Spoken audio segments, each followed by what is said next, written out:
You've probably heard it all before. Americans only eat fast food. They're terrible at geography, and every single one of them owns at least 3 guns, right? Well, hold onto your hats because the world's wildest stereotypes about Americans don't stop there. In fact, some of them are so outrageously off base, you'll wonder how they even became a thing. Welcome back to part 2 of our deep dive into the most ridiculous stereotypes about Americans. Myths so bizarre, they'll have you laughing, shaking your head, or maybe even questioning everything you thought you knew. Picture this: someone tells you all Americans are obsessed with celebrity gossip, or that they've never heard of sarcasm, or wait for it, that they think Europe is just one big country. Sounds unbelievable, doesn't it? Yet somehow, these ideas have managed to stick around, passed from person to person like some kind of weird global game of telephone. Today, we're busting open 25 more of these totally off-the-rails myths, and trust me, by the time we're done, you'll see just how far from reality some of these assumptions really are. This isn't just about setting the record straight, it's about uncovering the strange, hilarious, and sometimes downright confusing ways people view American culture. Whether it's the idea that Americans never leave their hometowns, or that they're all secretly plotting to turn the world into one giant Walmart, we're diving into the absurd. And if you thought part 1 had some wild claims, just wait until you hear what's coming next. So grab your favorite snack, preferably not a giant bucket of soda, despite what some stereotypes might suggest, and let's get into it. You're in for a ride. Let's tackle one of the most persistent myths out there, the idea that Americans survive solely on burgers, fries, and supersized sodas.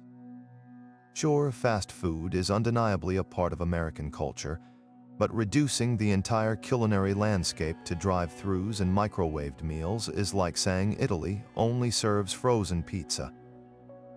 The reality, America's food scene is a sprawling, vibrant tapestry of flavors, traditions, and innovations that would surprise even the harshest critics. Take farm-to-table dining, for example. Over the past decade, the demand for locally sourced, organic ingredients has exploded, with farmers' markets popping up in cities and towns across the country. From Portland's artisanal coffee roasters to Vermont's cheese caves, there's a growing movement toward mindful, sustainable eating that rivals anywhere in the world. And let's not forget regional specialties, dishes so deeply rooted in their communities. They tell a story with every bite. Louisiana's gumbo, simmered for hours with spices passed down through generations, or Texas barbecue, where pitmasters treat smoking meat like a sacred art form. These aren't just meals. They're cultural cornerstones. Then there's the data. Contrary to the stereotype, a recent survey found that over 60% of Americans cook dinner at home 5 or more nights a week. And fine dining, cities like New York, Chicago, and San Francisco boast more Michelin-starred restaurants than many European capitals. The next time someone claims Americans only eat fast food, just picture a foodie scrolling through Yelp for the best ramen spot in Austin, or a family gathering around a homemade pot of Minnesota hot dish. The truth is, America's appetite is as diverse as its people, and that's something worth savoring. Now let's turn to another stereotype that's been echoing through airport terminals and tourist hotspots for decades: the idea that every American is loud, brash, and oblivious to personal space.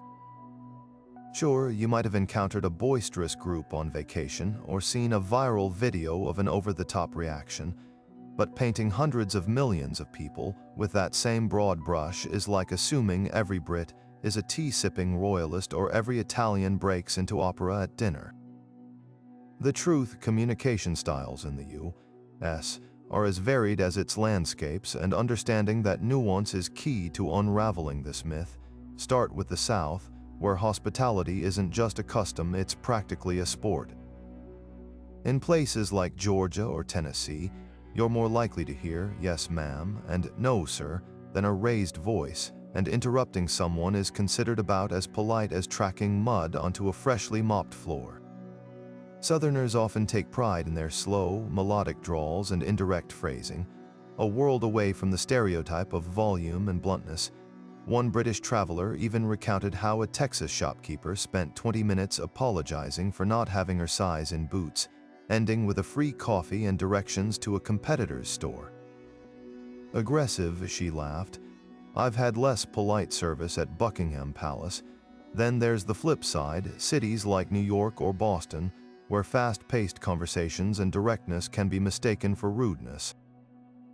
But here's the thing, what sounds like shouting to an outsider is often just efficiency. In a crowded deli at lunch hour, cutting to the chase isn't about being obnoxious, it's about respecting everyone's time.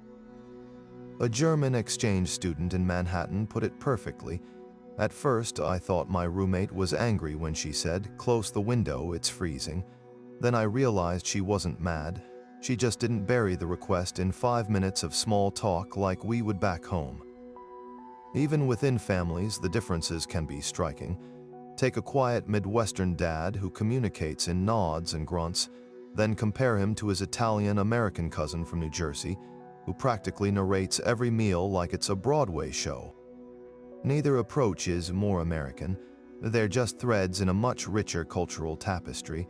And let's not forget the millions of introverts, bookworms, and soft-spoken folks who'd rather swallow their coffee than yell across a Starbucks.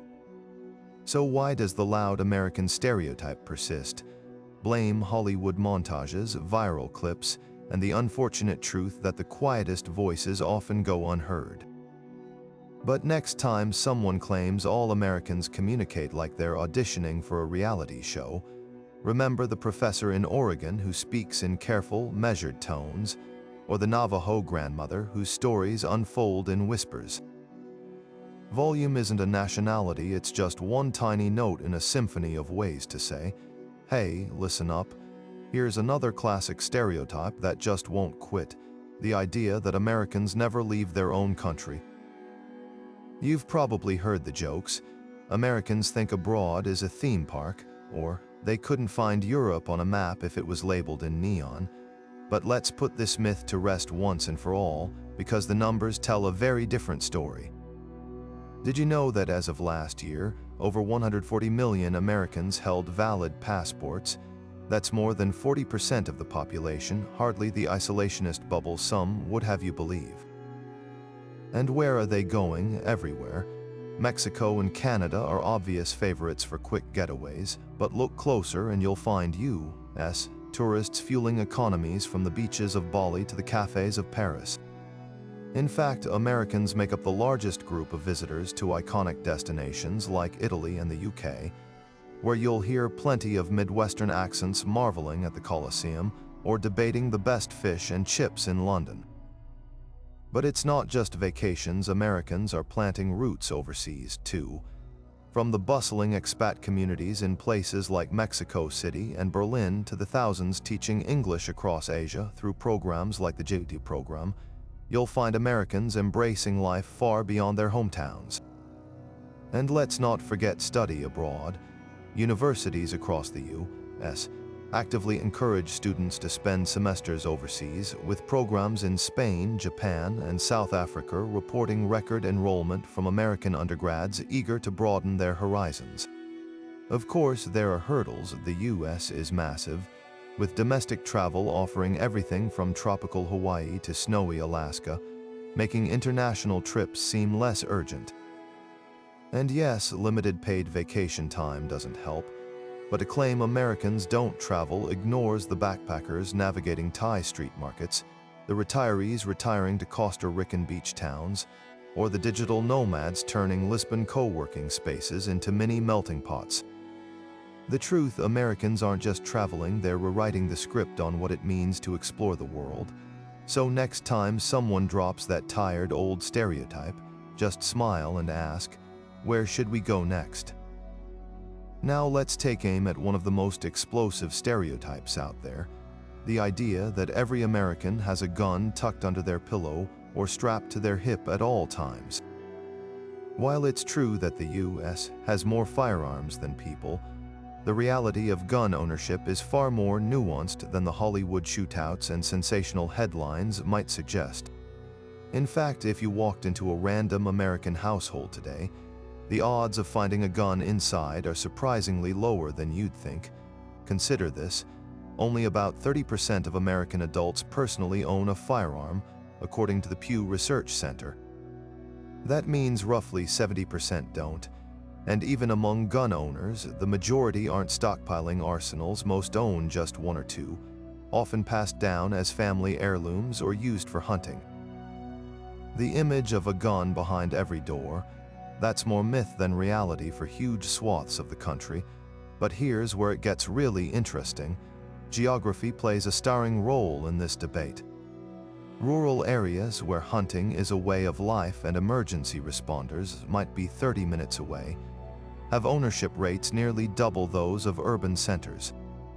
In states like Montana or Wyoming, where wide open spaces and wildlife encounters are the norm, guns are as common as fishing rods. Meanwhile, in cities like New York or San Francisco, strict regulations and cultural attitudes mean ownership rates plummet. It's a dramatic split, one that highlights how America's vastness shapes everything from local laws to daily routines. Then there's the generational divide. While older Americans, particularly in conservative-leaning states, often view gun ownership as a tradition or necessity, younger urbanites are far more likely to see firearms as unnecessary risks.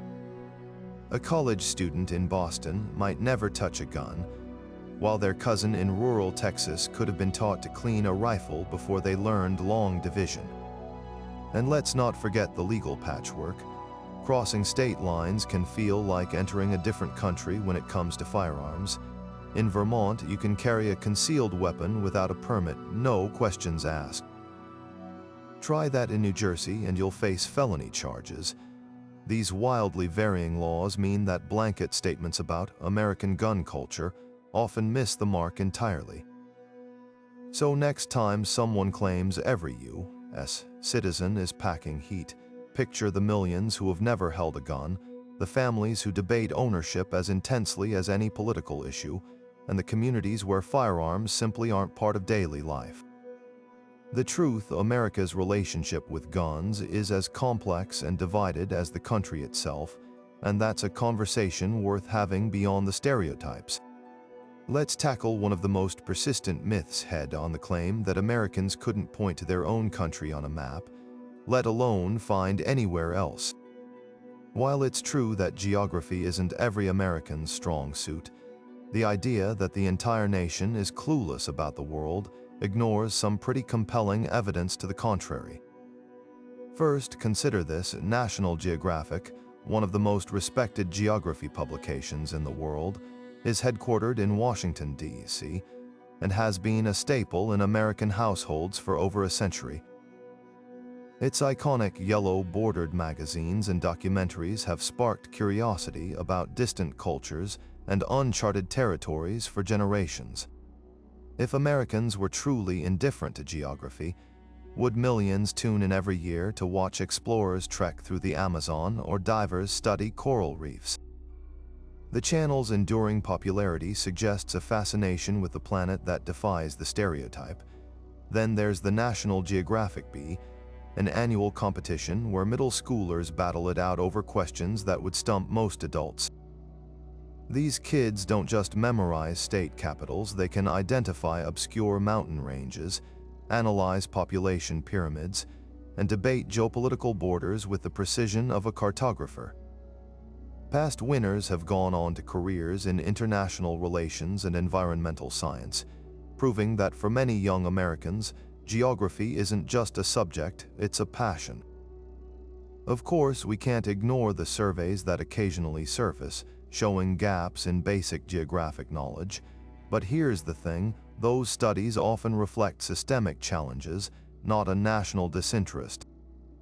Many U.S. schools have struggled with underfunded geography programs, especially in favor of STEM subjects, yet grassroots efforts are changing that. Organizations like the National Council for Geographic Education are training teachers to make lessons more interactive, while apps like GeoGuessr, a game that drops players into random global locations, have turned map literacy into a viral trend. Even TikTok has its share of geography influencers breaking down cultural misconceptions with clips that rack up millions of views. And let's talk travel.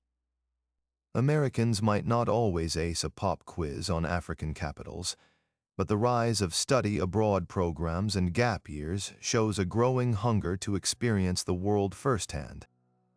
Universities are weaving global perspectives into curricula, and initiatives like Model UN clubs are thriving in high schools coast to coast. The next time someone jokes about Americans mixing up Austria and Australia, remember the college student navigating Tokyo's subway system flawlessly or the retiree volunteering with Peace Corps in Ghana. Geography isn't just about memorizing maps, it's about connection, and that's something Americans are actively pursuing, one passport stamp at a time. Time to tackle one of the most visually persistent stereotypes, the idea that every American is carrying extra pounds, waddling between fast food joints with a soda in each hand. Sure, obesity rates are a serious public health issue, but reducing an entire population to a single body type ignores the vibrant fitness culture, dietary revolutions, and marathon running phenomenon sweeping the nation. Start with the numbers. While headlines often spotlight America's obesity statistics, they rarely mention that over 50% of adults now meet federal exercise guidelines, logging at least 150 minutes of moderate activity weekly. Cities from Denver to Miami have transformed into outdoor fitness hubs, where sunrise yoga sessions in the park and after-work cycling clubs are as common as traffic jams. And let's talk marathons. The U.S. hosts over 1,000 annually, with events like the New York City Marathon drawing 50,000 runners from every corner of the globe. When a single race has participants outnumbering the population of some towns, it's hard to argue that Americans are allergic to movement. Then there's the food revolution. Walk into any major grocery chain, and you'll find aisles overflowing with organic produce, plant-based meat alternatives, and kombucha on tap, hardly the dystopian wasteland of deep-fried cliches.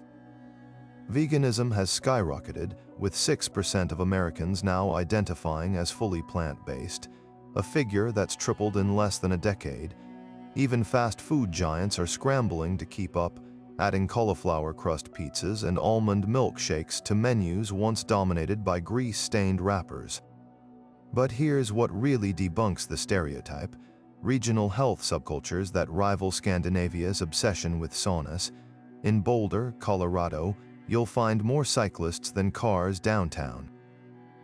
Southern California surfers treat dawn patrol like a religion, and in the Midwest, parkrun events, free weekly 5-kilometer races, have turned church parking lots into community fitness hubs. Even Walmart, often stereotyped as ground zero for processed food shopping, now dedicates entire sections to organic produce and quinoa. The truth: America's relationship with health is a study in contradictions. Yes, systemic issues like food deserts and sedentary jobs exist, but so do CrossFit grandmas, teen vegan activists, and ultra-marathoners who treat 100-mile races like casual weekend hikes. The next time someone claims all Americans are out of shape, consider the millions lacing up their sneakers for a sunrise jog, or the fact that the U.S. invented both the supersized meal and the Fitbit. Progress isn't always linear, but the momentum is undeniable. Here's a stereotype that crumbles under the slightest scrutiny: the claim that Americans live in a cultural bubble, oblivious to traditions beyond their borders. While it's easy to point to isolated examples of cultural ignorance, the reality is that the U.S. thrives on its diversity, with communities actively celebrating and absorbing influences from every corner of the globe.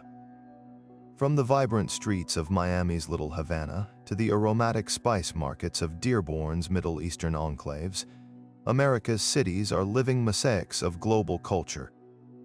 Take languages for starters. Over 60 million Americans speak a language other than English at home, with Spanish, Mandarin, and Arabic echoing through neighborhoods nationwide. Public schools from Portland to Atlanta now offer dual language immersion programs, where kids as young as 5 switch effortlessly between English and Japanese or French during math lessons. In New York City alone, you'll hear over 800 languages, a linguistic tapestry unmatched anywhere on Earth, and it's not just about practicality. Cultural festivals like San Francisco's Cherry Blossom Parade or Chicago's Taste of Polonia draw crowds in the hundreds of thousands, proving that curiosity about other traditions runs deep. Then there's immigration, the engine that constantly refreshes America's cultural awareness. 1 in 4 U.S. children has at least one immigrant parent, meaning dinner tables from suburban Texas to downtown Minneapolis are serving up Nigerian jollof rice, Vietnamese pho, and Ukrainian borscht alongside classic burgers. This isn't just about food, it's about storytelling. When a Guatemalan grandmother shares Mayan folktales with her grandkids' preschool class, or a Somali entrepreneur introduces henna art to a Midwestern mall, cultural education happens organically. Even pop culture reflects this exchange. K-pop concerts sell out stadiums from Los Angeles to Newark, Bollywood dance workouts dominate gym schedules, and anime conventions fill convention centers with teens debating Studio Ghibli plots. Streaming platforms binge-watched globally. Many are American-made shows like Squid Game or Money Heist, dubbed and subtitled because audiences demand authenticity, not just translations. So why does the culturally clueless stereotype persist? Maybe because the loudest voices often overshadow the quiet realities. For every viral video of a tourist mispronouncing Kwasa, there are thousands of Americans studying abroad, hosting exchange students, or simply striking up conversations with the immigrant-owned corner store owner. Culture isn't a test you pass, it's a conversation you join, and America's been talking non-stop for centuries. Next time someone claims Americans don't understand the world, ask them if they've ever been to a Diwali celebration in Houston or a Lunar New Year parade in Seattle. The answers might surprise them. Ever notice how food portions in American restaurants seem designed for giants? This stereotype didn't come from nowhere. Walk into any diner, and you'll find pancakes the size of steering wheels or burgers stacked taller than a dictionary. But here's what gets lost in the cliché. America's supersized servings are a relatively recent phenomenon, and the way people actually eat them is far more nuanced than the stereotype suggests. Rewind to the 1950s, and a standard soda was 6 ounces smaller than today's average coffee cup. Fast forward to the 80s, with the rise of all-you-can-eat buffets and value menus, and suddenly plates ballooned to twice their former size. A study from the Journal of the American Medical Association found that the average restaurant entree now packs nearly 50% more calories than it did 30 years ago. But while portions expanded globally, hello, British pub Sunday roasts or German schnitzel platters, America became the poster child for excess, thanks in part to viral photos of deep-fried monstrosities at state fairs. Yet dig deeper and you'll find a culture of practicality at play. The doggy bag isn't just a quirk, it's a ritual born from thriftiness. Over 80% of Americans take leftovers home, stretching one meal into 2 or 3. Compare that to France, where cleaning your plate signals satisfaction, or Japan, where serving exact portions reduces waste. Neither approach is right, they're just different solutions to the same question: how to enjoy food without excess. Then there's the rise of shared plates, a trend turning the bigger is better narrative on its head. Modern hotspots from Los Angeles to Brooklyn build menus around tapas-style dining, where groups sample small, chef-crafted dishes. Even fast casual chains now offer light bite options, responding to millennials who prioritize quality over quantity. The truth, America's relationship with portion size isn't a monolith, it's a tug of war between indulgence and mindfulness, with plenty of people happily playing both sides. The stereotype that Americans are always sprinting through life, eyes glued to their watches, might hold up in the middle of Manhattan, but drive 2 hours north to the Catskills, and you'll find folks rocking on porches with lemonade, watching fireflies like they're the main event. This contrast between lightning speed cities and slow dripping rural rhythms reveals a truth that gets buried under the cliché. America's relationship with time isn't uniform, it's a tug of war between hustle and hammock, and both sides are winning. Start with cities like Boston or Chicago, where fast-paced doesn't even begin to cover it. Sidewalk pedestrians weave through crowds like Olympic sprinters, baristas memorize 12 drink orders before the espresso machine finishes hissing, and 5-minute meeting isn't an exaggeration, it's a sacred ritual. This isn't rudeness, it's a cultural ballet honed by necessity. When your subway train comes every 90 seconds and your lunch break is 30 minutes, efficiency becomes a survival skill. A Danish tourist once marveled at how New Yorkers could simultaneously hail a cab, text their boss, and eat a pretzel without breaking stride. "Back home, we'd call that multitasking," she said. Here it's just Tuesday, but cross into states like Vermont or Mississippi, and the rhythm shifts dramatically. In small-town diners, waitresses call you, hon, and refill your coffee 3 times before you've touched the menu. Farmers markets operate on ish time, strawberries arrive, around 10-ish, and nobody bats an eye if the fiddler shows up 20 minutes late to the bluegrass jam. This isn't laziness, it's a rebellion against the tyranny of the clock. The slow living movement, born in California but now thriving from Maine to Oregon, champions this philosophy, with apps like Unplug coaching overstimulated city refugees to trade productivity podcasts for bird-watching journals. Even vacations tell 2 stories. Yes, you've got the whirlwind 8 countries in 10 days tour groups, but dig deeper and you'll find Americans renting Italian villas for month-long underpacked holidays, or embracing the van life trend where the only schedule is the sunset. RV sales have skyrocketed, with families opting for cross-country trips where the goal isn't checking off landmarks, it's skipping rocks at whatever lake looks pretty. A park ranger in Utah joked that the most stressed-out visitors are the Europeans trying to cram 5 national parks into a week, while the Americans next to them are on their 3rd straight afternoon napping in a hammock. The truth, America's pace isn't a monolith, it's a choose-your-own-adventure story. From Silicon Valley's "move fast and break things" motto to the Alabama fishing guide who measures time in catfish bites, speed is a cultural dial, not a fixed setting. So next time someone claims all Americans live life at warp speed, ask them if they've ever lingered over sweet tea on a Georgia porch or watched a Montana sunset stretch for 2 hours. Some clocks don't even have hands, and that's the whole point. They say Americans worship the almighty dollar, that every conversation eventually circles back to salaries, stock portfolios, and real estate flips. But here's the irony. While the U.S. might be the land of Wall Street and Silicon Valley fortunes, it's also the birthplace of some of the most staggering acts of generosity the world has ever seen. The numbers don't lie. Americans donate nearly $500 billion to charity annually, more than the entire GDP of many countries, and it's not just billionaires writing checks. The average household gives around $2,000 a year, often to local food banks, schools, or disaster relief funds. Take GoFundMe, a platform that's become shorthand for grassroots giving. Whether it's a teacher crowdfunding classroom supplies or strangers covering medical bills for a sick neighbor, these campaigns reveal a culture wired to help. In just the past decade, over 150 million donations have poured in, funding everything from wildfire recovery to surprise birthday gifts for nursing home residents. One of the most touching, a viral campaign that bought a wheelchair-accessible van for a disabled veteran, funded by 11,000 small-dollar donors who'd never even met him. Then there's volunteerism.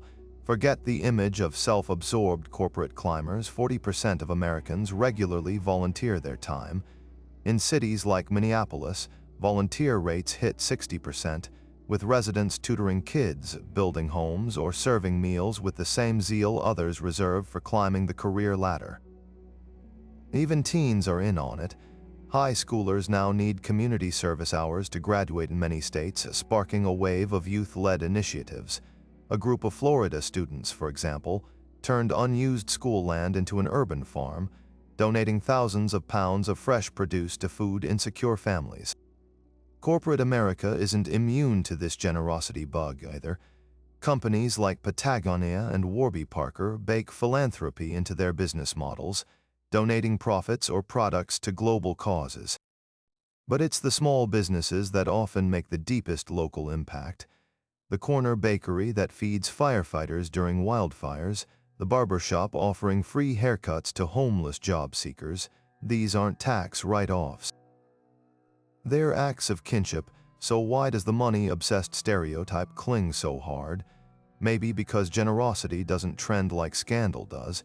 You won't see headlines about the millions of anonymous donors keeping food pantries stocked, but you'll definitely hear about the latest CEO yacht purchase. The truth, America's relationship with wealth isn't just about accumulation, it's about circulation. For every Gordon Gekko chanting, "Greed is good," there are countless more passing the collection plate, painting houses for free, or slipping a 20 into a struggling single mom's hand when no one's watching. That's a balance sheet no stereotype can accurately capture. If there's one stereotype that flattens the complexity of American politics into a cartoonish caricature, it's the idea that every U.S. citizen is a die-hard Donald Trump supporter. Sure, the former president's rallies draw crowds big enough to fill stadiums, but zoom out and you'll find a nation deeply fractured along political lines, where loyalty to any single figure is anything but universal. Start with the numbers. In the 2020 election, Trump secured 74 million votes, a staggering figure, no doubt, but one that paled next to the 81 million ballots cast for his opponent. That narrow gap wasn't just about party affiliation, it reflected a cultural chasm. Exit polls revealed stark divides. While rural voters overwhelmingly backed Trump by margins as high as 2-1, cities like Seattle and Philadelphia delivered 90% of their votes to Biden. Even within swing states, the contrasts were dizzying. Take Pennsylvania, where affluent Philadelphia suburbs flipped blue while sprawling farm counties turned the state into a nail-biter.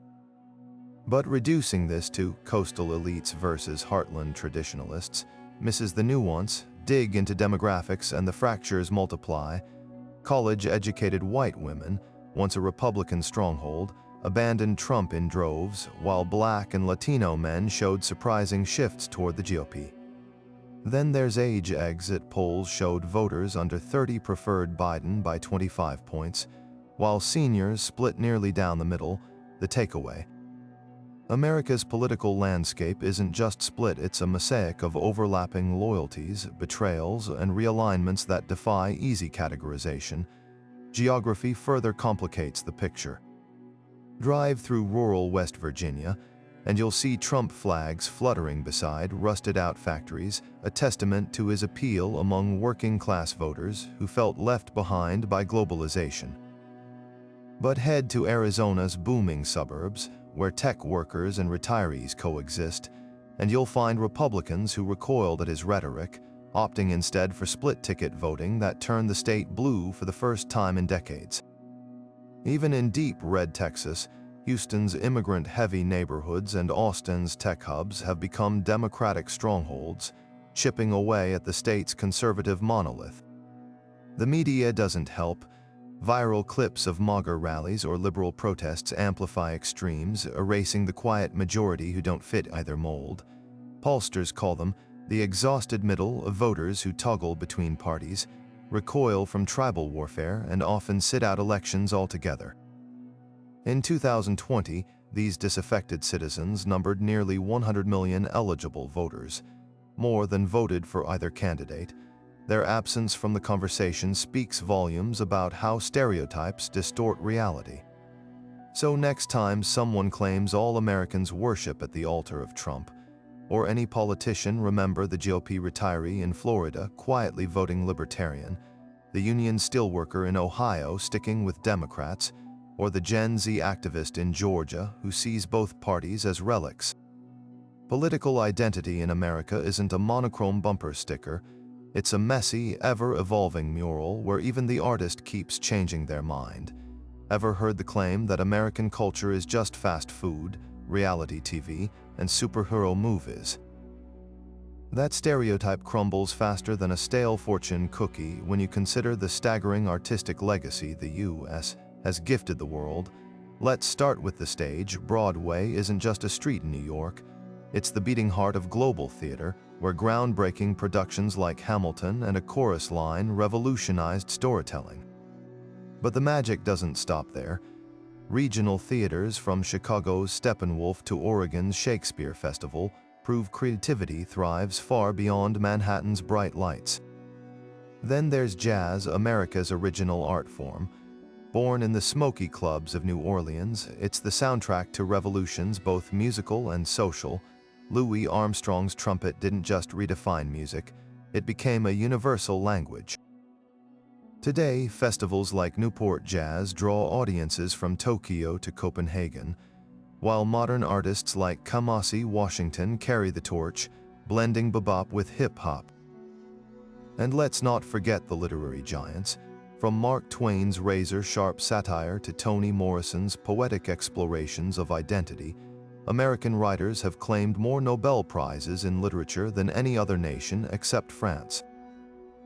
Hemingway's spare prose, that's taught in Seoul, Sao Paulo, and Sydney as the gold standard of storytelling. Now, look beyond the arts. The U.S. boasts 24 UNESCO World Heritage Sites, places so culturally significant, they're protected as human treasures. Independence Hall, where democracy's blueprint was inked, Frank Lloyd writes architectural marvels, bending steel and glass into poetry, and Mesa Verde's ancient cliff dwellings, silent witnesses to indigenous ingenuity centuries before Columbus. Even cuisine tells a story. The humble hamburger might be a global icon, but so is Creole gumbo, a simmering testament to African, French, and Native American fusion. So why does the uncultured myth persist? Maybe because pop culture shouts louder than a library whisper, but dig deeper and you'll find a nation that's not just consuming culture, it's constantly reinventing it. Next time someone claims America has no history or artistry, ask them if they've ever swayed to a Delta blues riff, gotten lost in a Rothko painting, or stood beneath Yosemite's granite giants. Culture isn't just old museums and opera houses. It's alive, messy, and unmistakably American. The image of the American workaholic, tied to their desk at all hours, guzzling coffee while answering emails at midnight, has become so ingrained in global culture that it's practically a cliché. But while the U.S. certainly has its share of grind culture devotees, the reality of work habits across the country is far more nuanced, with surprising shifts reshaping how Americans balance productivity and personal time. Start with this paradox: the U.S. is the only developed nation without federally mandated paid vacation, yet it's also seeing a quiet revolution in flexible work arrangements. Remote work, once a rarity, has skyrocketed since the pandemic, with over 20% of the workforce now logging in from home offices, coffee shops, or even RVs parked in national parks.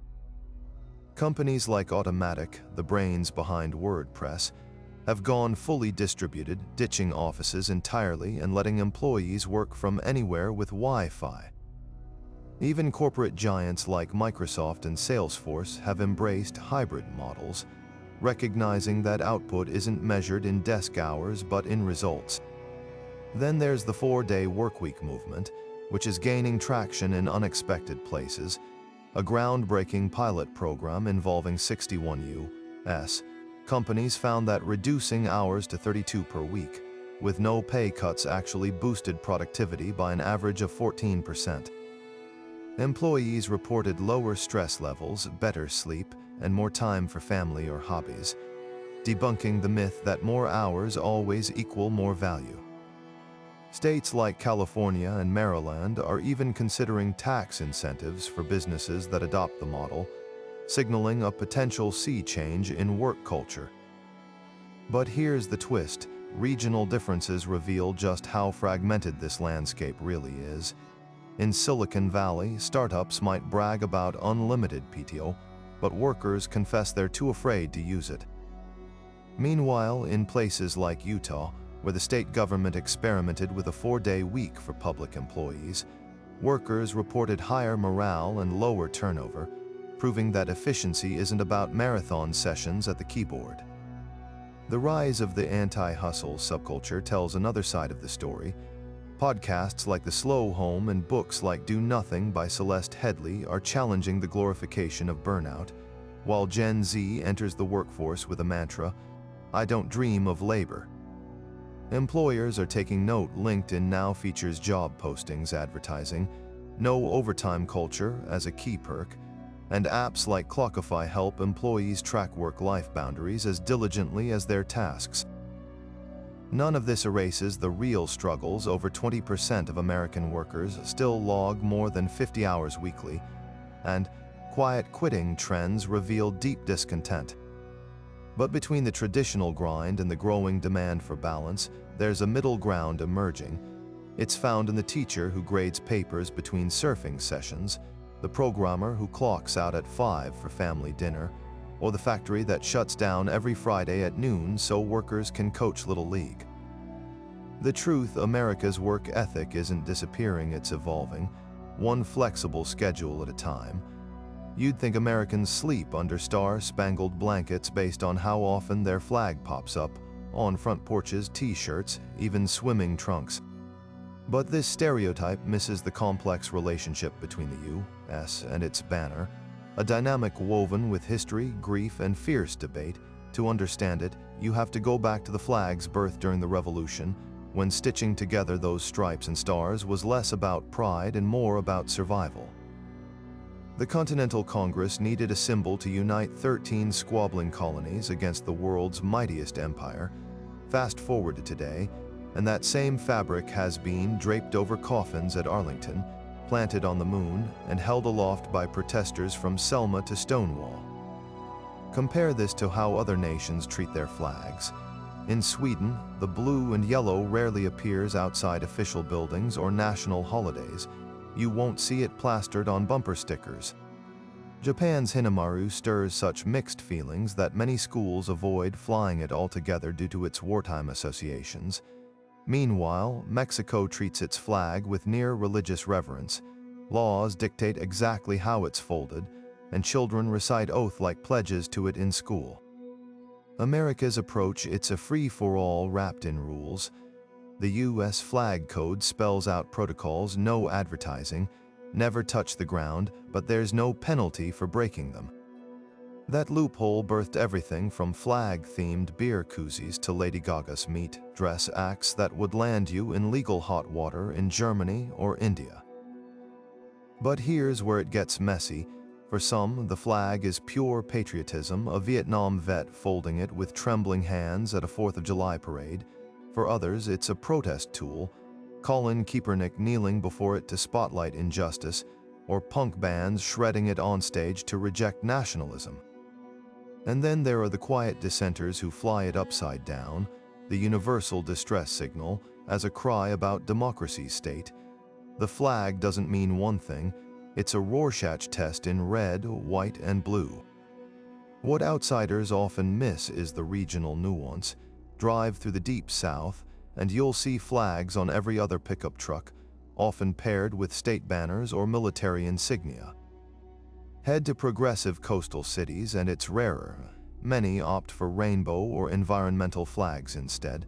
Even schools reflect this divide. Some recite the Pledge of Allegiance daily, while others debate whether it's indoctrination. The truth, America's flag obsession isn't blind devotion. It's an ongoing argument about what the country stands for, stitched into cloth that means everything and nothing all at once. Picture this: you're told all Americans are loud, back-slapping extroverts who treat silence like a personal offense. but wander into a cozy bookstore in Portland or a silent meditation retreat in Sedona, and you'll find a different story unfolding, one where introversion isn't just accepted, it's celebrated. The myth of the universally outgoing American ignores the thriving subcultures built by those who'd rather whisper than shout, and whose idea of a perfect weekend involves a book, a blanket, and absolutely zero small talk. Take the literary scene, for starters. Book clubs aren't just alive, they're evolving into havens for the quiet crowd. Stores like the Last Bookshop in Los Angeles host silent reading parties, where strangers gather to flip pages in communal quiet, breaking only for tea refills.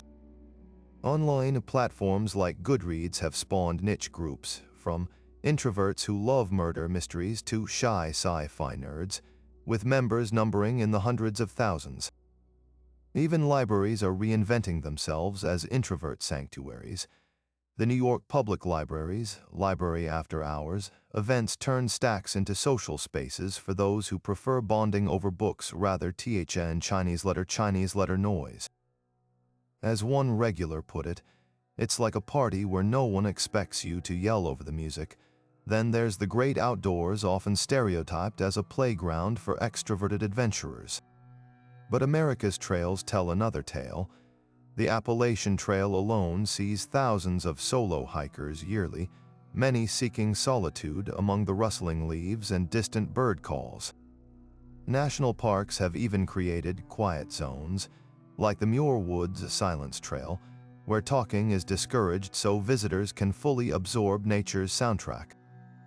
For every group RV trip blasting country music, there's a lone camper in a hammock, journaling under the stars. Even urban life caters to introverts in ways that defy the stereotype. Coffee shops with no laptop hours ensure peaceful reading nooks. Subcultures like the slow travel movement prioritize deep, solo exploration over whirlwind tours. And let's not forget the booming market for products designed to protect personal space from noise-canceling headphones, an American invention. By the way, to do not disturb badges for commuters.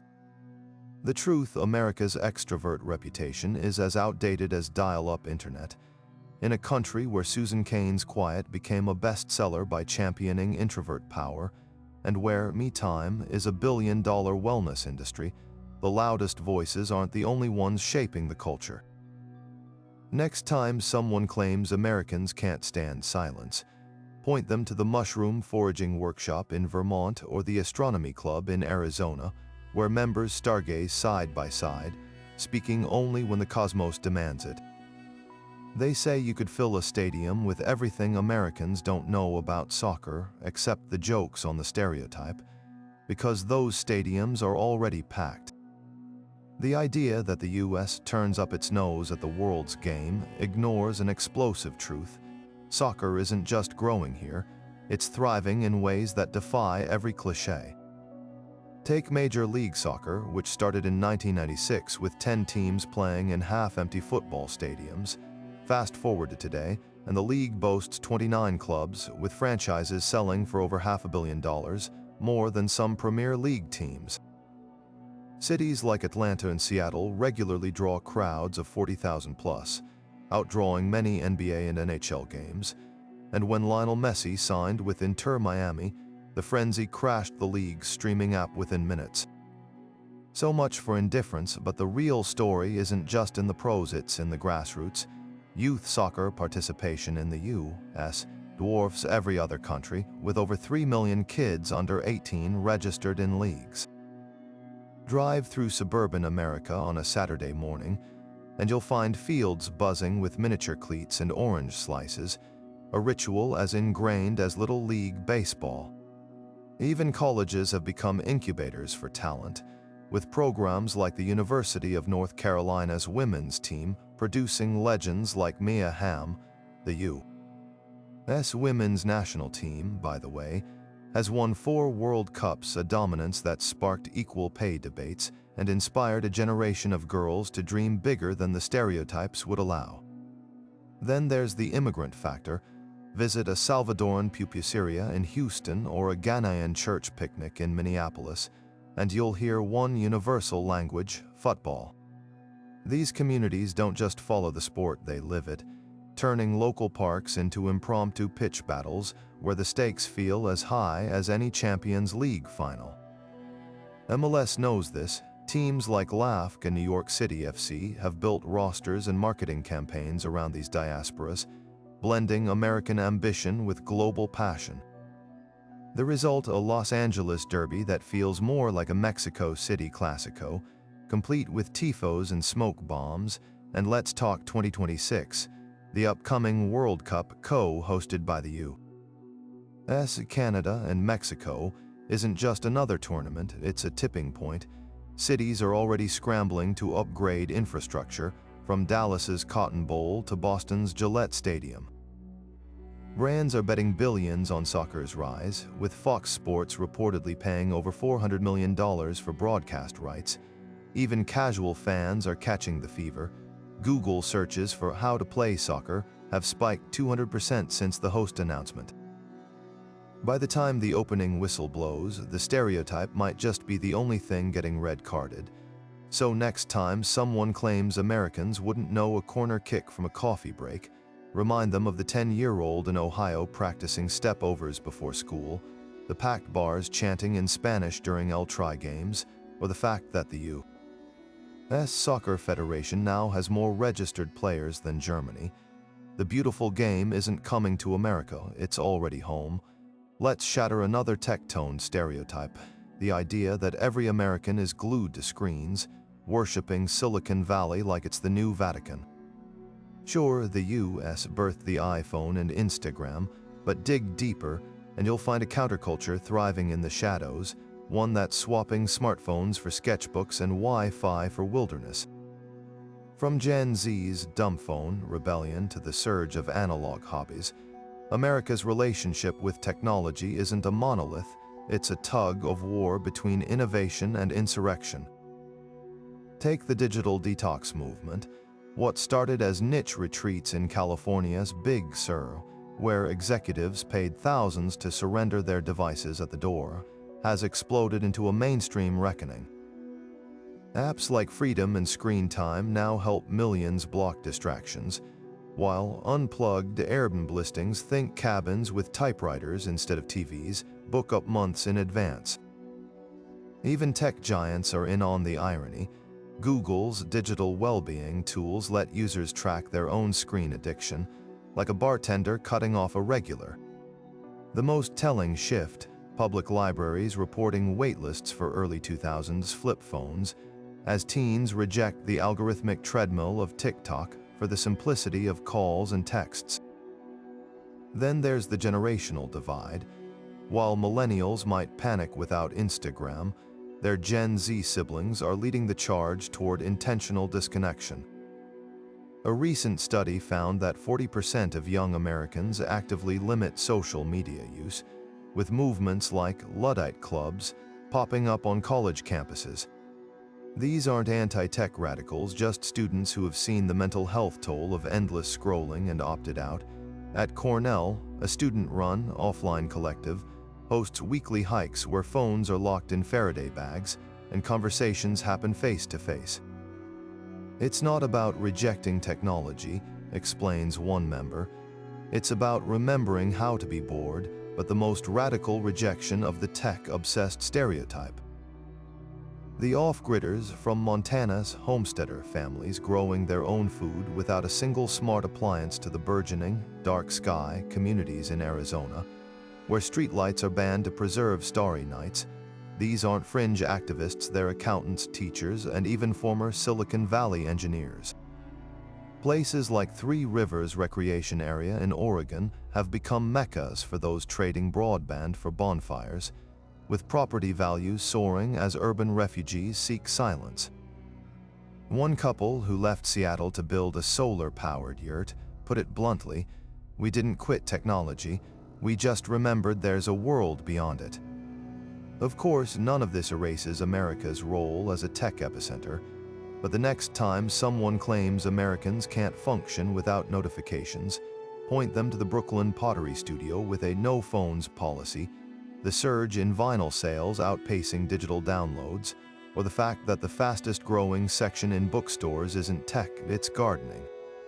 The truth, even in the land that invented the selfie, there's a quiet revolution learning to look up.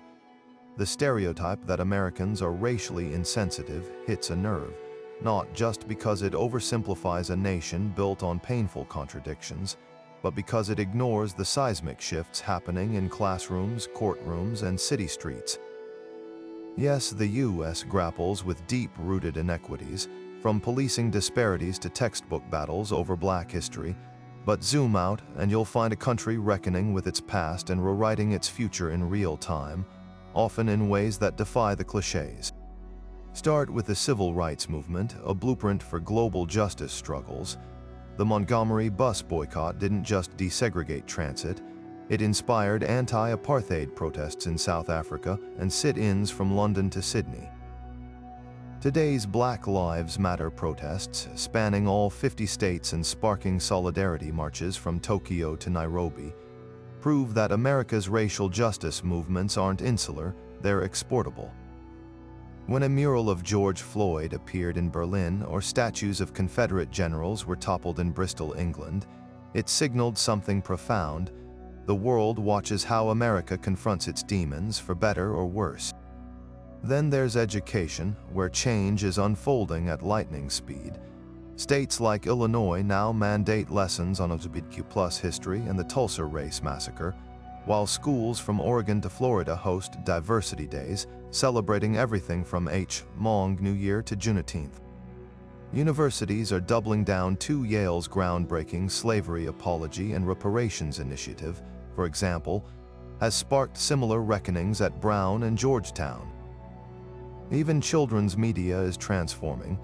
PBS Kids' Xavier Riddle teaches toddlers about Rosa Parks and Maya Angelou, while Sesame Street tackles racism head-on with segments like Explaining Race. Corporate America isn't immune to this awakening.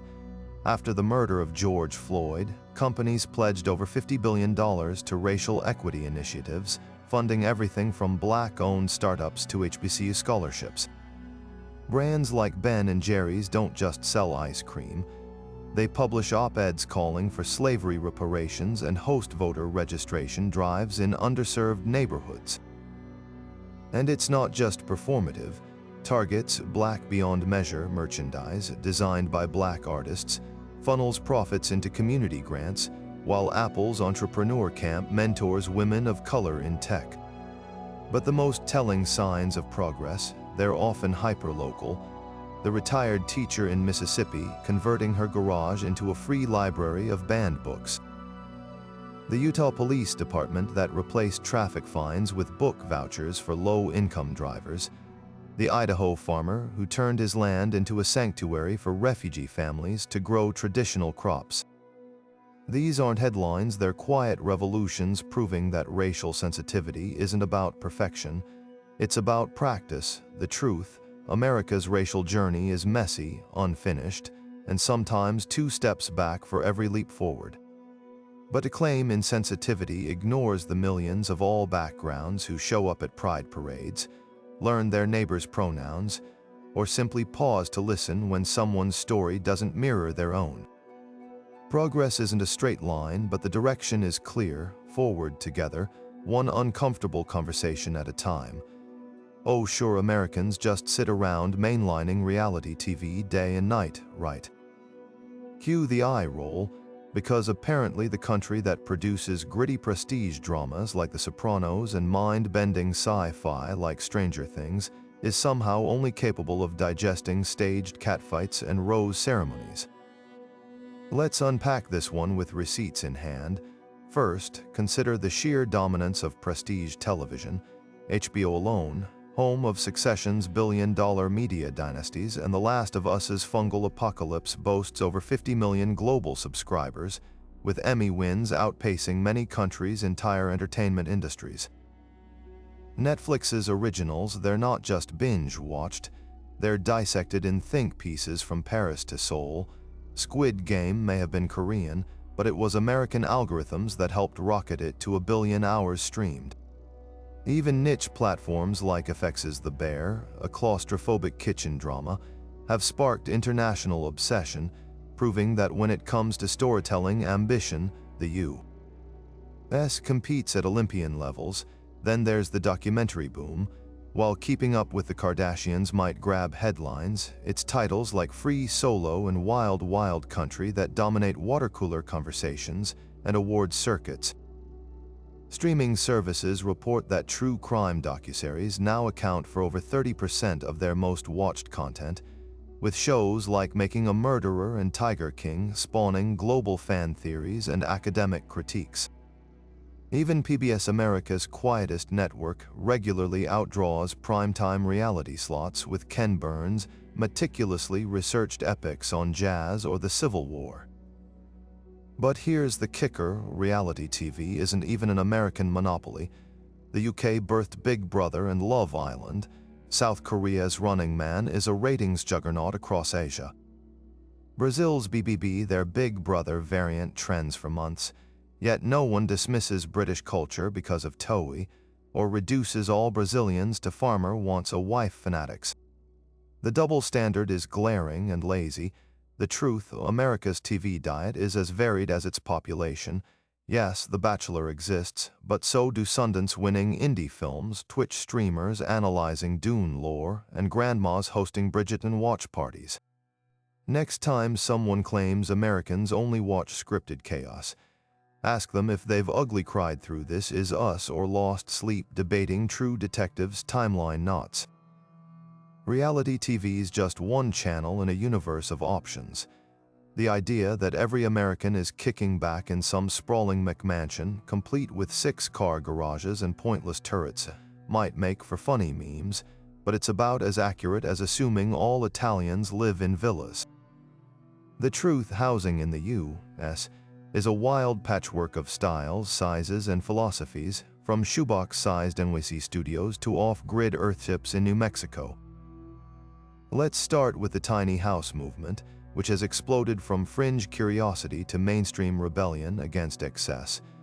These pint-sized dwellings, often under 400 square feet, aren't just for minimalists, they're practical solutions for everyone from retirees downsizing to millennials priced out of traditional markets. Towns like Spur, Texas, have even declared themselves tiny house friendly, rewriting zoning laws to accommodate micro-neighborhoods where homes cost less than a luxury SUV. Then there's the urban renaissance. Walk through Chicago's South Loop or Seattle's Capitol Hill, and you'll find historic brownstones turned into co-living spaces where residents share kitchens but have private pods barely bigger than a king-sized bed. Developers call it efficiency living. Tenants call it surviving insane rent hikes. Even luxury high-rises are shrinking. Manhattan's Carmel Place offers micro-apartments at 300 square feet, complete with transforming furniture that would make a Swiss Army knife jealous. The trade-off: rooftop gardens, community workspaces, and proximity to transit that makes McMansion suburbs feel like isolated islands.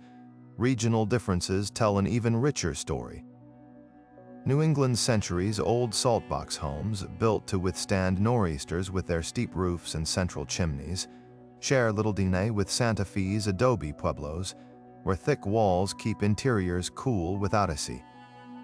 In Louisiana, shotgun houses, narrow, single-story homes designed for cross breezes, reflect Creole practicality, while Portland's eco-villages showcase rainwater catchment systems and composting toilets.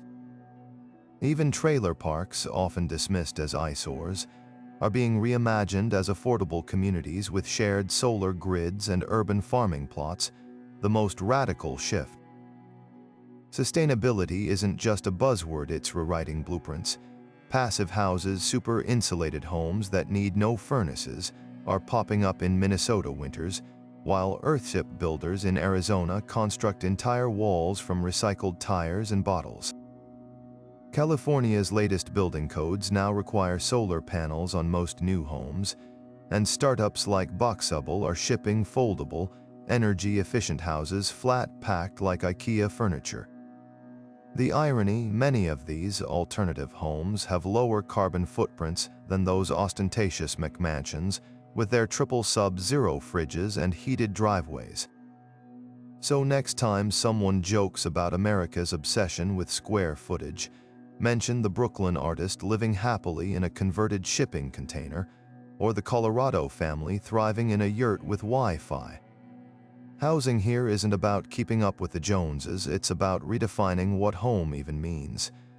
Here's a lawsuit stereotype you've probably heard a dozen times: Americans will sue over spilled coffee, bad haircuts, even the weather.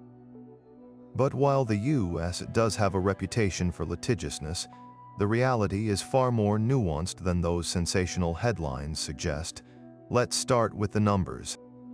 Contrary to popular belief, America doesn't even crack the top 5 for litigation rates globally. Germany actually files more lawsuits per capita, while Sweden and Israel outpace the U.S. in medical malpractice cases alone. Even England, with its famously strict libel laws, sees a higher volume of defamation suits than American courts. Now about those so-called frivolous lawsuits, the ones that supposedly clog the system with ridiculous claims.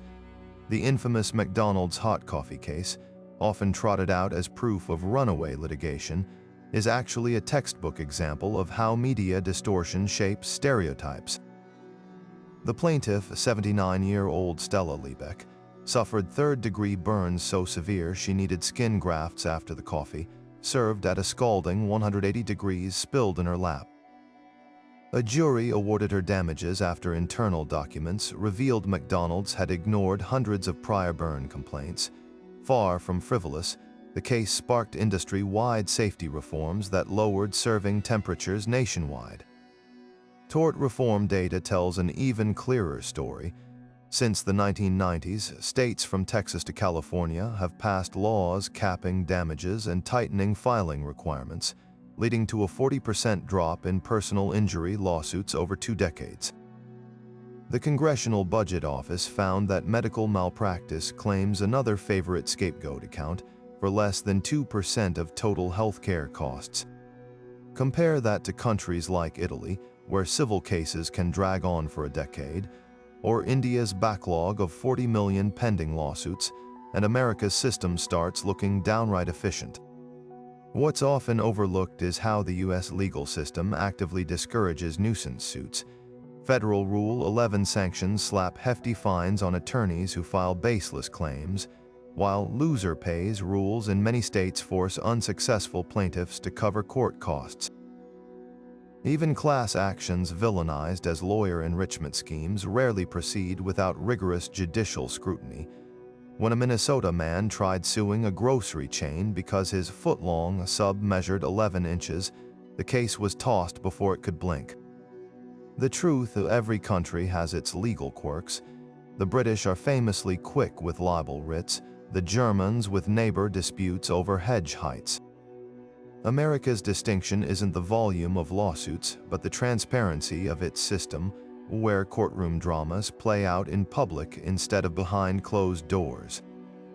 Next time someone cracks a joke about sue-happy Americans, remind them that sometimes the biggest myths are the ones we never bother to fact-check in court. They say Americans only speak one language, and even that one is butchered beyond recognition, but the idea that the U.S. is a linguistic wasteland ignores the vibrant reality buzzing in schools, homes, and app stores across the country. Take bilingual education, which has exploded far beyond the stereotypical Spanish classes of decades past.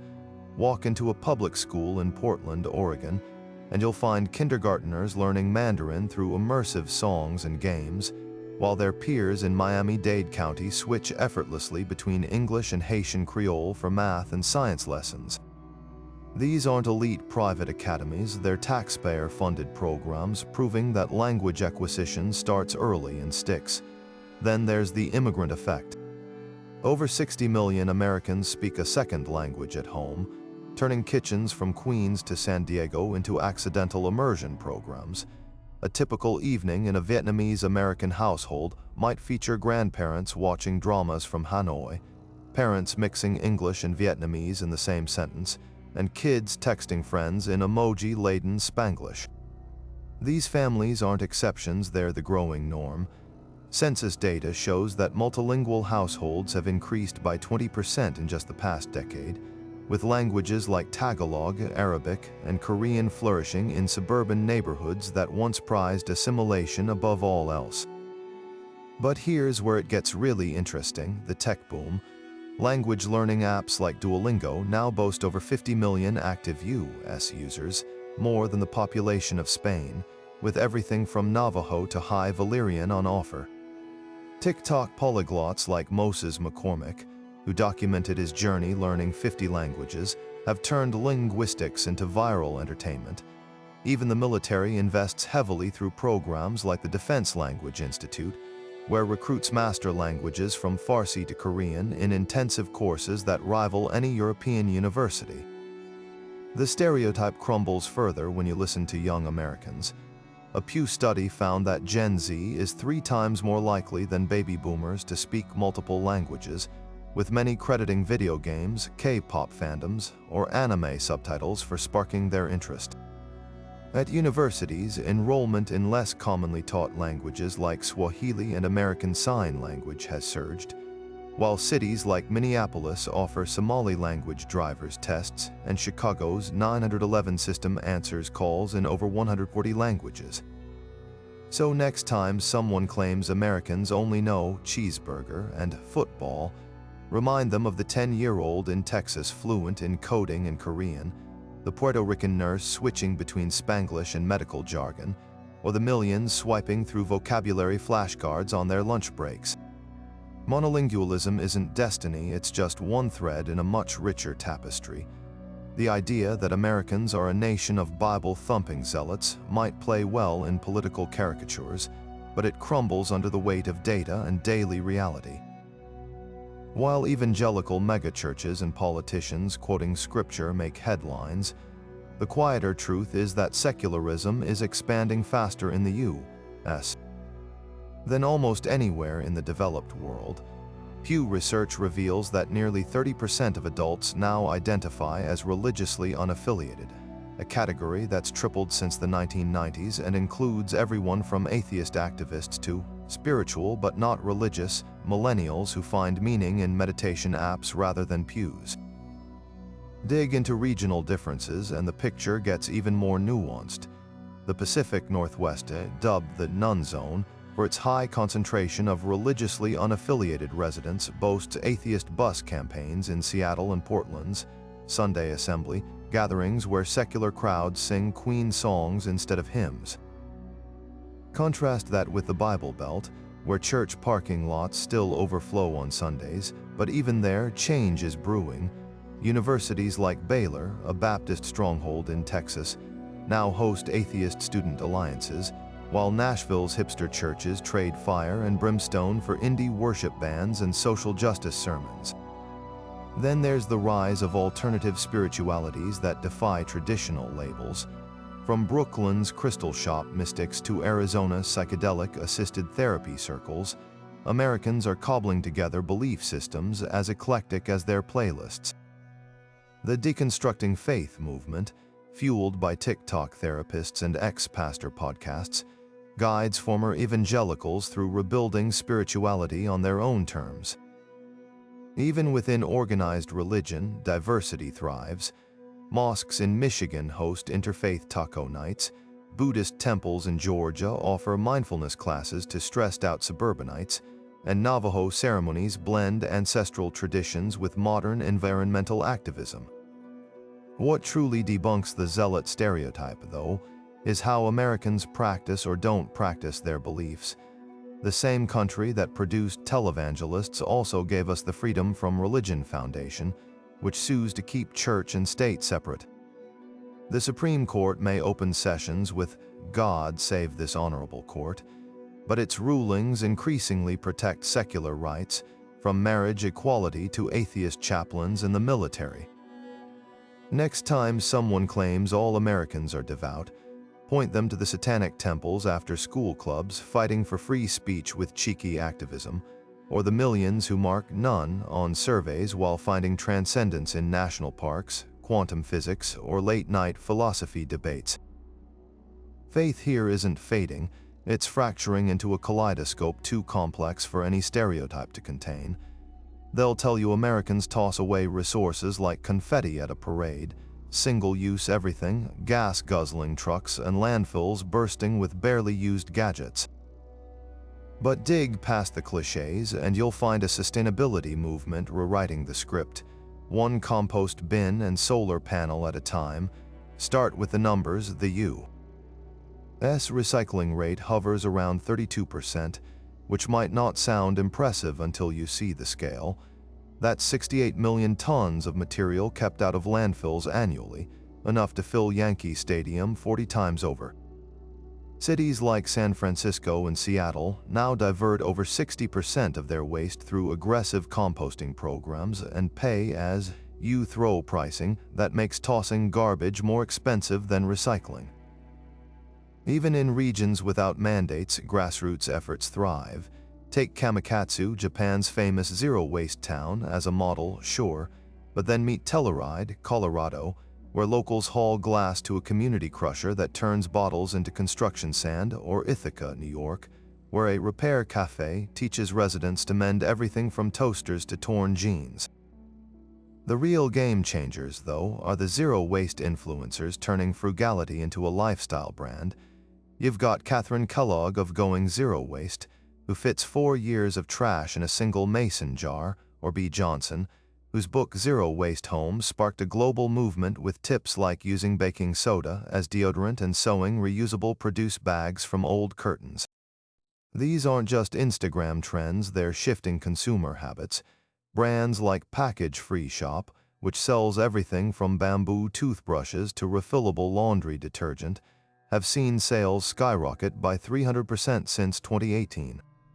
Even corporate giants are scrambling to keep up. Walmart now offers pre-cycled shipping boxes, and Procter & Gamble launched shampoo bars that eliminate millions of plastic bottles annually. Energy tells a similar story of contradiction. Yes, America's per capita carbon footprint dwarfs Sweden's, but it's also the country where Tesla became a household name, and Texas, of all places, leads the nation in wind power generation. The Inflation Reduction Act poured $370 billion into clean energy, sparking a boom in community solar projects from Alabama to Alaska. Compare that to Germany, often lauded for its Energiewende transition. While they're phasing out nuclear, the U.S. is pioneering next-gen reactors that could power cities without emissions. Even fracking states like Pennsylvania are quietly becoming hubs for green hydrogen startups, proving sustainability isn't just for coastal elites. Then there's the cultural shift. Schools from Vermont to California have Waste-Free Wednesdays, where kids unpack lunches with reusable containers and cloth napkins.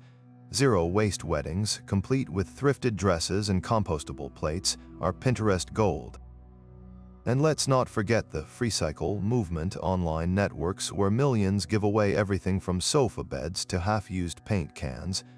When a hurricane hits, these hyperlocal sharing economies spring into action, redirecting surplus to those in need faster than FEMA. The takeaway: wastefulness isn't an American trait. It's a challenge every industrial society faces, and the solutions emerging from garages, classrooms, and city halls here are as scrappy and inventive as the country itself. Next time someone points to a styrofoam takeout box as proof of American excess, show them the zero-waste bodega in Brooklyn or the retired coal miner in West Virginia heating his home with a delay solar array. The road to sustainability isn't a straight line, but the detours are where the most interesting stories unfold. The stereotype that Americans walk around with gold medals dangling from their necks, convinced they're the undisputed champions of everything from pizza to space exploration, ignores a far more fascinating truth. Sure, there's no shortage of patriotic chest thumping during Olympic broadcasts or 4th of July parades, but peel back the layers and you'll find a culture steeped in self-deprecation, global collaboration, and even a healthy dose of insecurity. Take Hollywood, for instance, where the most beloved American heroes aren't flawless supermen. They're Tony Stark wrestling with PTSD or Leslie Knope obsessively overcompensating for her small-town insecurities.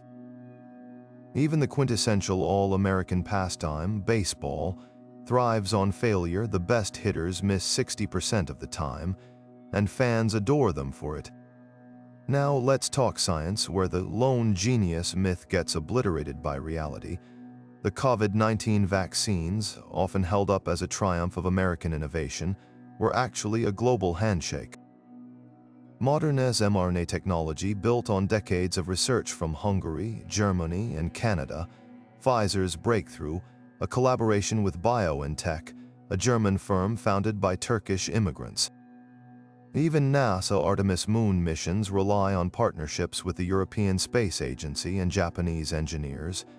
The U.S. might have planted the flag on the moon, but today's space race is a group project, one where Americans openly celebrate contributions from astronauts of other nationalities, like Italy's Samantha Cristoforetti, who commanded the International Space Station.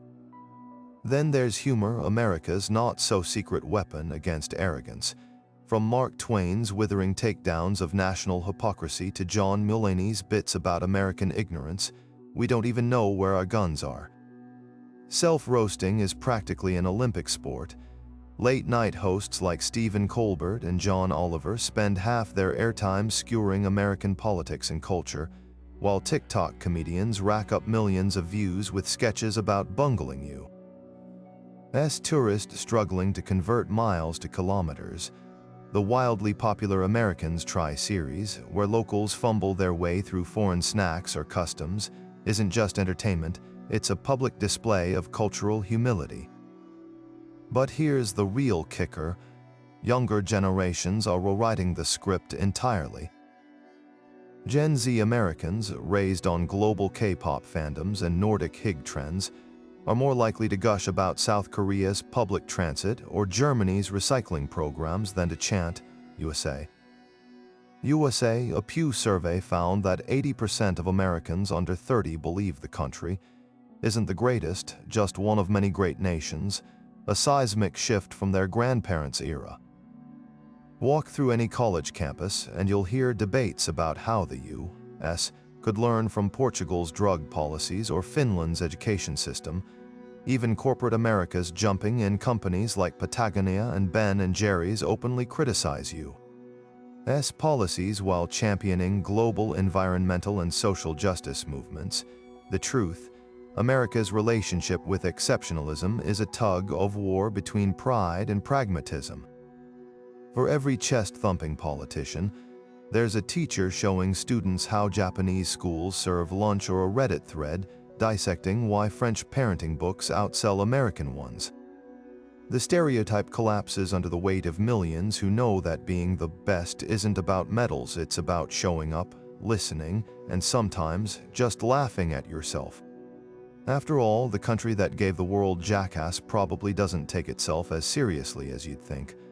From burgers to passports, guns to geography, we've taken a chainsaw to some of the most ridiculous stereotypes about Americans, myths so wildly off base, they'd be hilarious if they weren't so persistent. Who knew people actually believe Americans think Europe is a single country, or that we've never heard of sarcasm? As we've seen, the truth is always more colorful than the cliché. Those geography-challenged Americans are leading global volunteer efforts, the fast food addicts are driving farm-to-table revolutions, and the monolingual population includes kids fluent in coding and Korean before they hit middle school. But here's the real kicker: stereotypes say more about the people spreading them than the people they target. When someone insists all Americans are loud, they're ignoring the bookstore quiet of Portland introverts. When they claim we're obsessed with guns, they're overlooking the millions who have never touched one, and that tired trope about Americans never traveling. Tell that to the Peace Corps volunteers in Ghana or the retirees sipping espresso in Lisbon pensions. Now it's your turn. What's the most bizarre stereotype you've heard about America or your own country? Drop it in the comments so we can laugh or facepalm together. And if you love unraveling cultural myths with actual facts, hit that subscribe button because the world's full of wild assumptions just waiting to be debunked. Next up, we might just tackle why everyone thinks Canadians live in igloos, or why the French supposedly hate showers. The truth is out there, and it's way more interesting than the stereotypes. See you in the next adventure.